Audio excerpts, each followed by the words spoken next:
again, everyone. It's me, MadameMacabre, and welcome back to another Storytime. It's been a while since we've done one of these. Oh gosh, well, I think it's about time.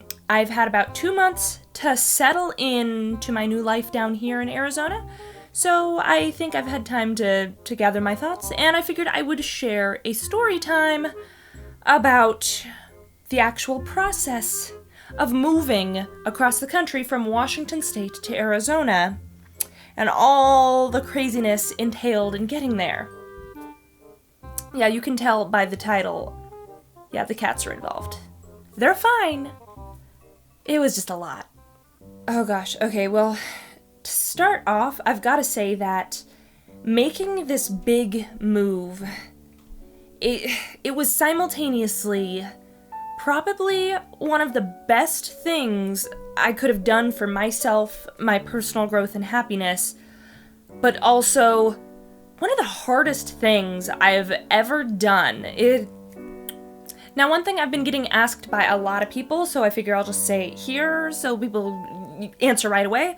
A lot of people have been asking me why I decided to move from Washington State to Arizona, because that's a big move, that's a big climate change, big cultural change.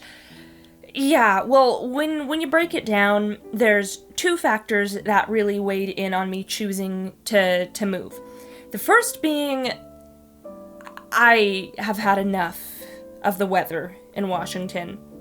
Now, I know there are some people who love rain.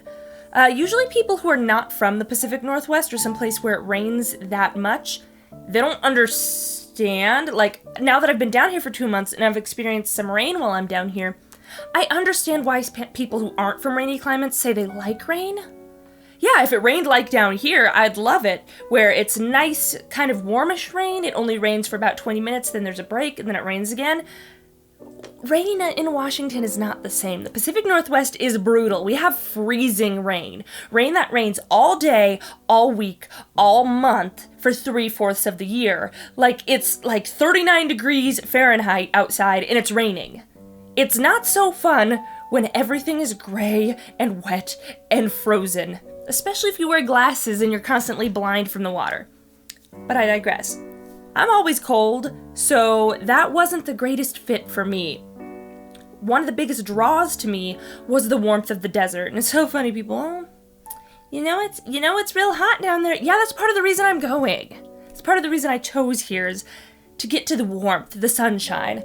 So, and honestly, up in Washington, I do struggle with depression, and Washington just amplified it. There's no vitamin D. Like, literally, I think doctors say you need, like, just 15 minutes of sunshine a day to, like, keep your vitamin D levels normal. You don't get that in Washington. You don't.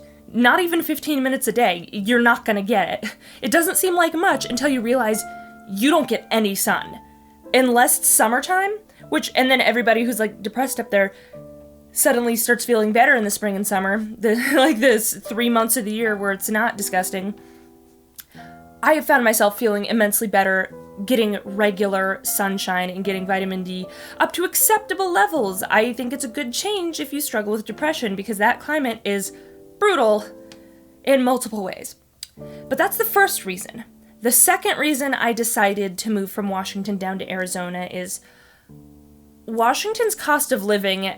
It's always been bad. It's always been climbing. But I feel like within the last decade, it's just gone out of control through the roof at an insane rate. It's so expensive to live in Washington now. Like, stupid crazy.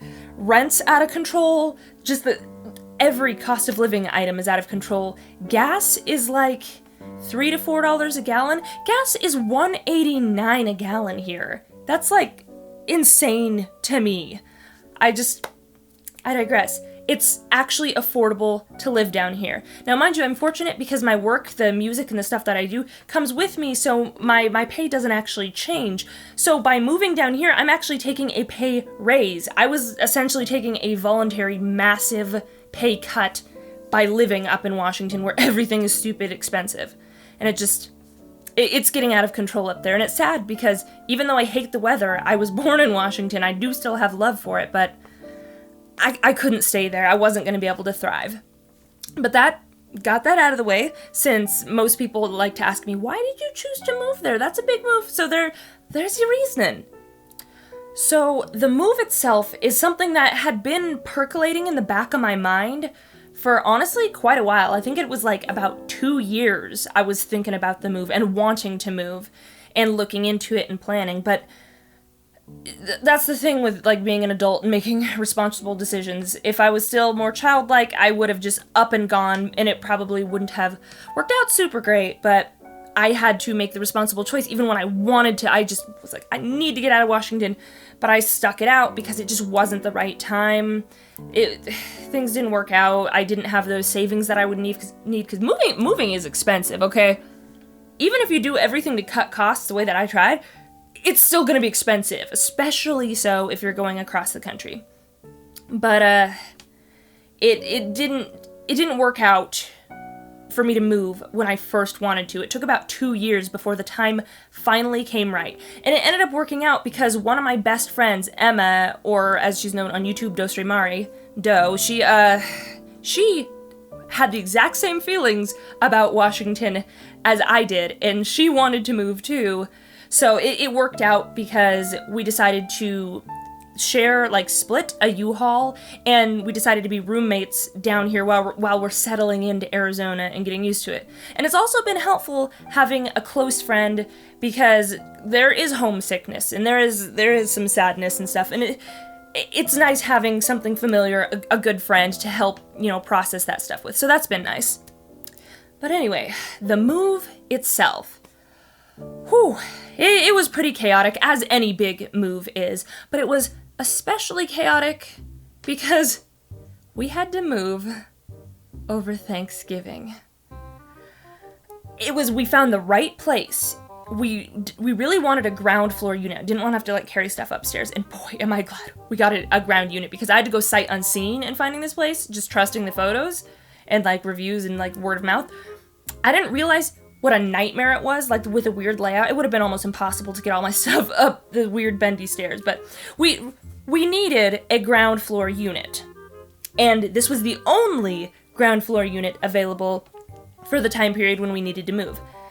And the downside with that being the only one was, well, the move-in date for that unit is the day after Thanksgiving, Black Friday.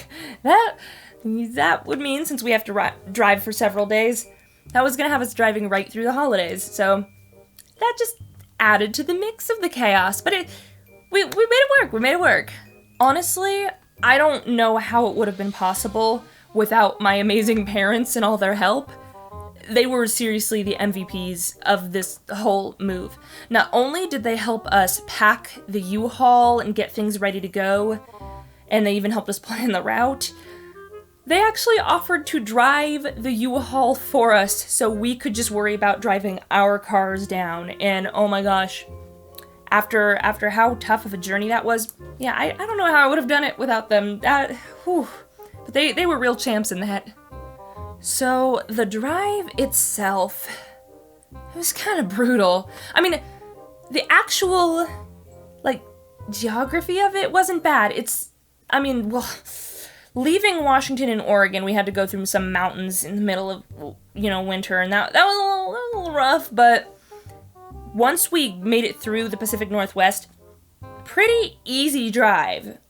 Pretty uneventful. Fortunately, we didn't have any major accidents or anything like that. It was pretty smooth going.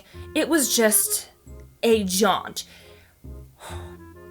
2 days of about 12 hours on the road. Mind you, it's 10 to 10 and a half hours of driving, but, time for stopping, eating, bathroom breaks, all that. So two 12-hour days and a 7-hour day, approximately. Yeah, that was the most intense driving road trip I have ever done. And I don't care to do that again, frankly. I don't think long-haul driving is my thing.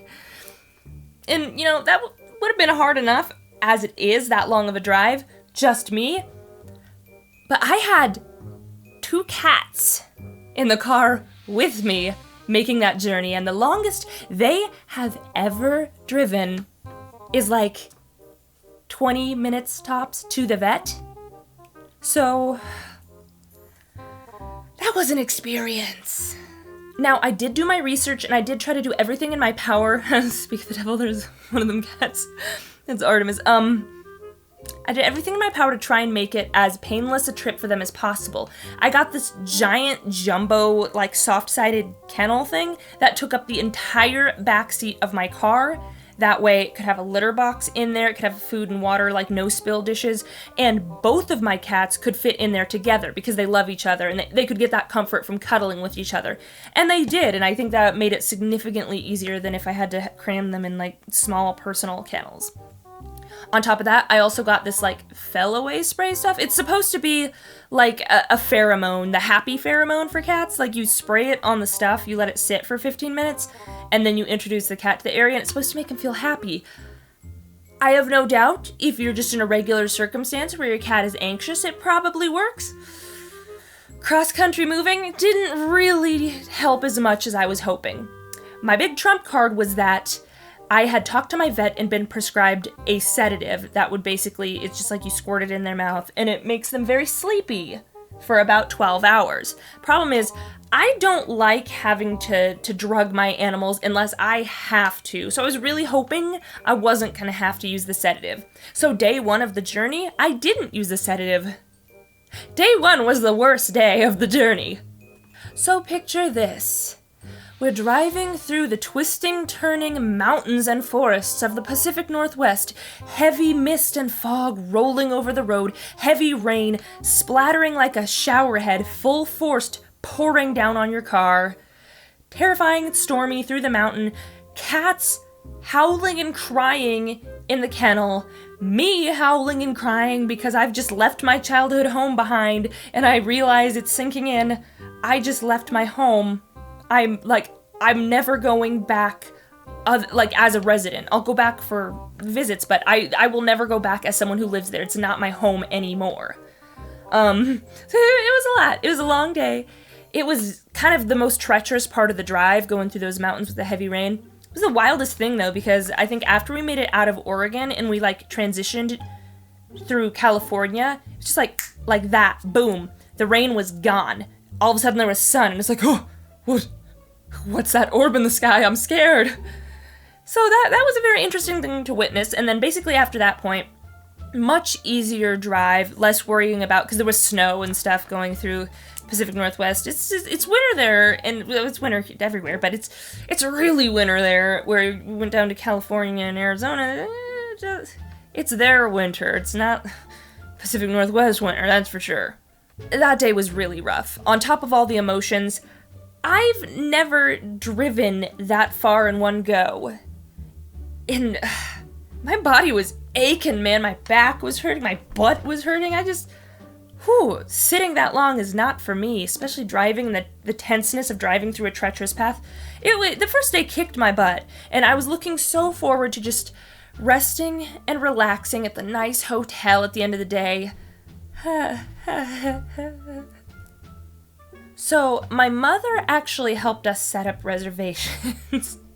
She was helping us look for places that were animal-friendly, that wasn't going to charge us an arm and a leg over a holiday, and also having animals in the room. So the pickings were a little slimmer, especially in some of the smaller towns where we had to stop. According to the photos online, apparently she said it looked very nice, very clean, very friendly, like the photos online looked great. When we got there, it wasn't so much the picture. I'll be honest, that was the sketchiest motel I've ever stayed at in my life, and I'll hopefully never have to stay anywhere sketchier. I swear, it was like the tiniest little room that had beds crammed into. It was absolutely tiny, and it was, I don't know, like they cleaned it, but that kind of, when you've cleaned it, but you can tell that there's just like years of grime built up, and I don't know, it was sketchy. To let you know the kind of chic this place was, they had a beautiful outdoor swimming pool that was filled in with dirt and some patches of dead grass. Motel chic. But you know what? We were happy to be out of the car. I was able to let the cats out. They were pretty well traumatized from that, but they were just happy to not be in the car. They kind of hid in the room, but they were much happier. And they actually came out and were more willing to eat and everything. Felt so bad for them. They were so scared. But they made it. we made the best of it. We made jokes. Like, we can joke about it now because, you know, we're all settled in. We're all good. But, whew, it was rough at the time. Day 1 was a rough day. Day 2 was equally as long, but it was actually a bit easier than day 1. At that point, I had already kind of gotten the hang of, okay, driving for a long period of time, kind of found the flow. I mean, my back still ached, but I found a way to work with this little lumbar support thing, make it less painful. And that morning, I did give the cats their sedative, and it was so much easier on them. They didn't howl and cry the whole time. They basically were really tired and sleepy, and they just kind of hung out and slept the majority of the way, which was a lot easier on me because I was really distressed when they were upset and crying. So that was a lot easier. I should mention that this day 2 was Thanksgiving Day. So we drove through the entirety of California all the way down to Blythe. And that was our Thanksgiving Day. Now, the hotel we checked into that night, still, the photos online looked significantly better, but compared to the first one, this was a freaking palace, okay? It was big ol' room, and the cats had plenty of room to actually wander around and, like, get a little more comfortable. They were still a little traumatized, but much less so since they had been sedated that day. But then we had a new dilemma. It's Thanksgiving. Oh, crud. It's like 8 going on 9. Is there any place we can get food for our Thanksgiving dinner? You know, when you're in a little town with not much to do on your way through on Thanksgiving night, who can you always rely on to be open? We called good old Denny's. It wasn't good. They messed up 3 out of the 4 orders. But it was, we made the best of it. We made jokes. We were having a good time. Basically, we were off the road, so our spirits were high, but it was interesting. It was interesting, you know? But, you know, at least they were there. At least they were open, especially during the, certain world events going on at this time where not a lot of restaurants are actually open for any kind of food. So, at least we got to have something. It would have really sucked being Happy Thanksgiving, no dinner for you. Now, finally, we moved on to the final day of our journey, Black Friday.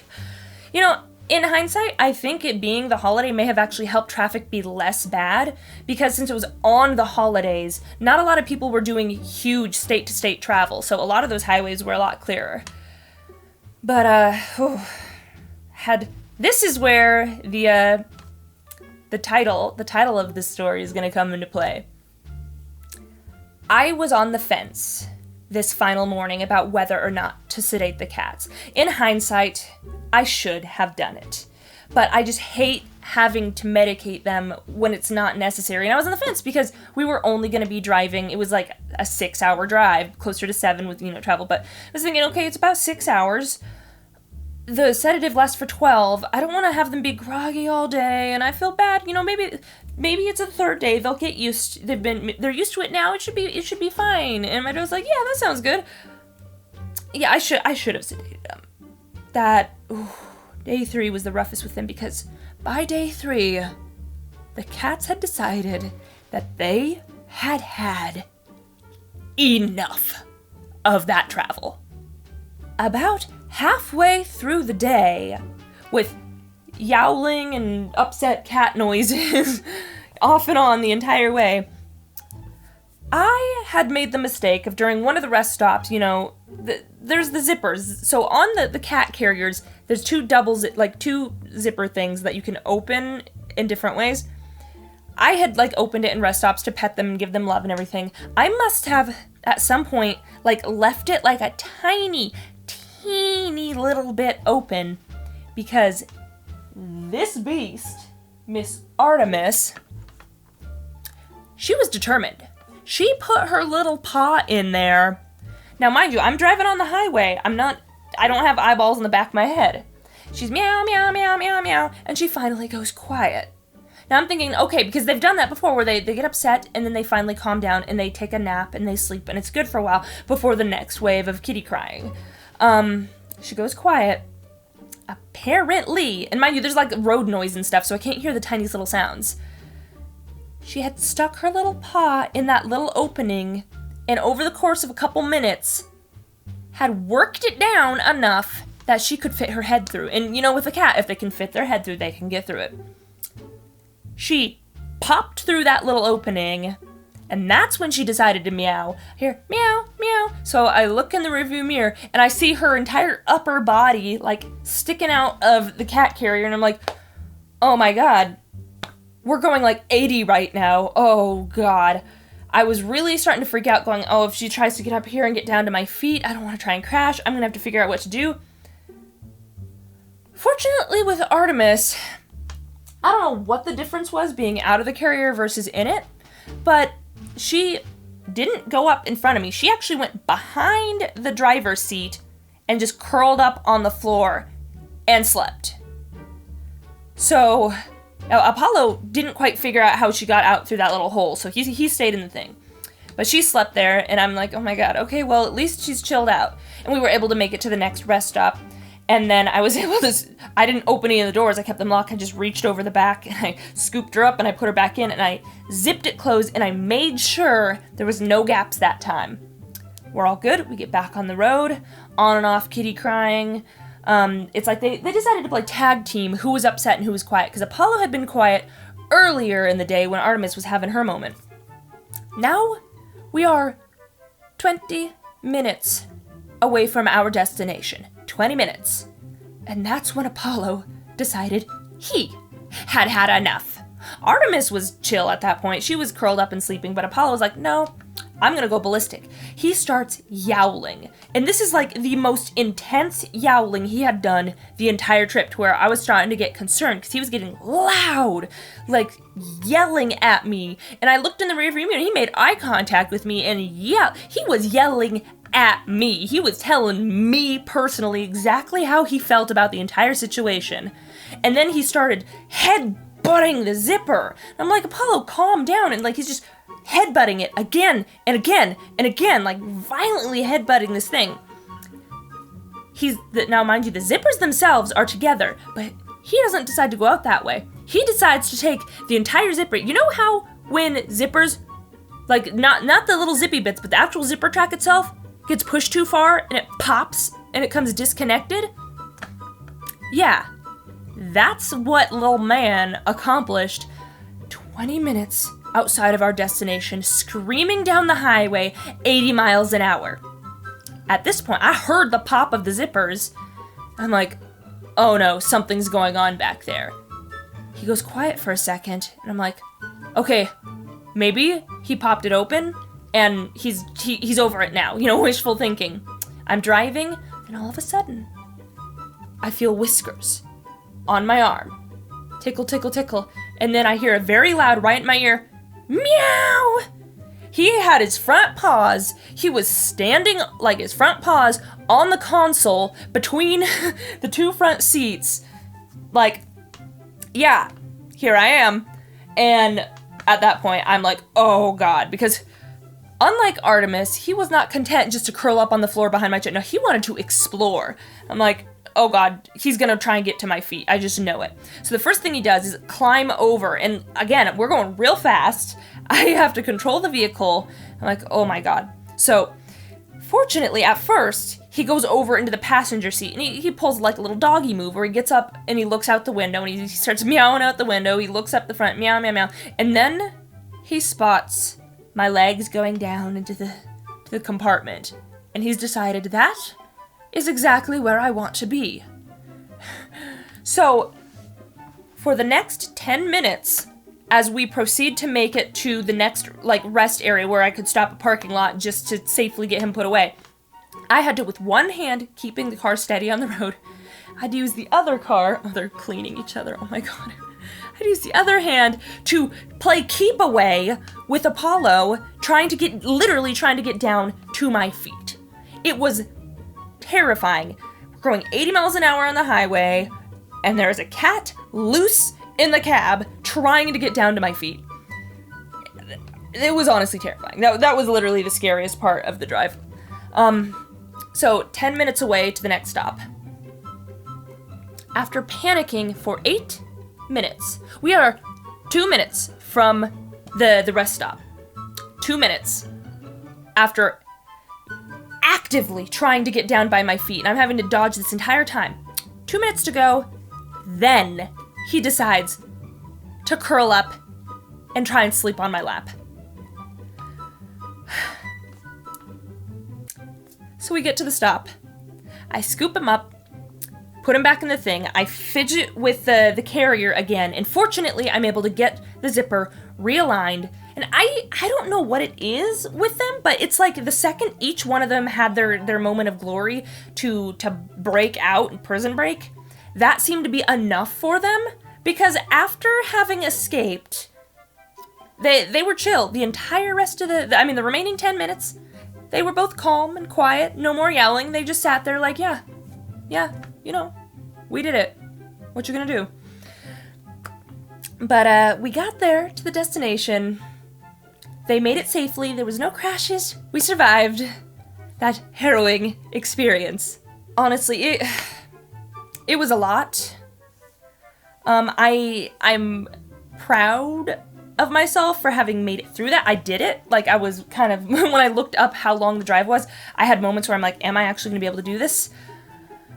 But I did it. And the cats did it. And honestly, not only has it been good for me being here, but it's been so good for the cats. They are thriving down here. They're so much happier than they were in Washington. They actually get sunshine that they have never been able to have. They're inside cats, so they've never been able to have sunshine because no sun came through my windows in Washington. They didn't have any opportunity to bask in sunshine, and it pours through the windows. It's nighttime here right now, so I got my things shut, but it pours through the windows during the day, and they've come out of their shells. They're so much friendlier with strangers now. They're playful. They're clearly doing a lot better here. They're very happy. So it makes it all worth it. All that trauma I'm getting here, it makes it worth it because everybody's settling in and doing very, very well so far. So yeah, I officially did that cross-country drive, and I am never, ever doing that again. Alright guys, I hope you enjoyed the story. I realize it's a long one, so thank you to those of you who stuck it out. I hope you enjoyed this story, and I would like to start doing more story times regularly with you guys again. Thank you very much to those of you who stuck it out to the very end. I love being able to have these videos where I chat with you guys and I share funny experiences and stuff, and let me tell you, I'm already compiling some new interesting encounters and things that have happened since I've been in Arizona, so I will have some more interesting story times to share with you guys from Arizona. I mean, I just did a cryptid swap. I went from, Pacific Northwest cryptids to now I got desert cryptids to explore and play with. But that is all I have time for today. I hope you guys enjoyed it, and I will catch you all next time. And until then, remember, stay creepy.